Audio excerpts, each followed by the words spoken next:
নিজের চোখে দেখেছি, আমি নিজে ভ্রমণ করে দেখে এসেছি। 500 কিলোমিটার রাতের অন্ধকারে পাহাড়ের দুর্গম পথ পাড়ি দিয়েছি।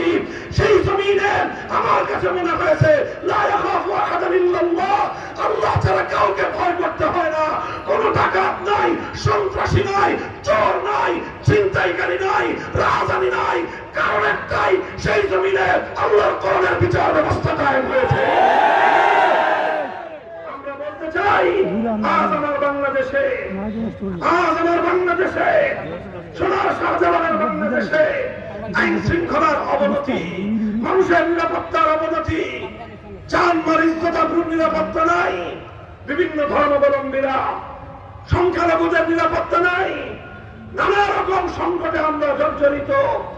আর এই সকল সংকটে জর্জরিত হয়ে আমাদেরকে বিদেশি প্রভুদের কাছে নতজানু পররাষ্ট্রনীতি নিয়ে আমাদেরকে রাষ্ট্র পরিচালনা করতে হয়। আমাদের বড় বড় দলগুলো, বড় বড় রাজনৈতিক শক্তিগুলো বিদেশি প্রভুদের করুণা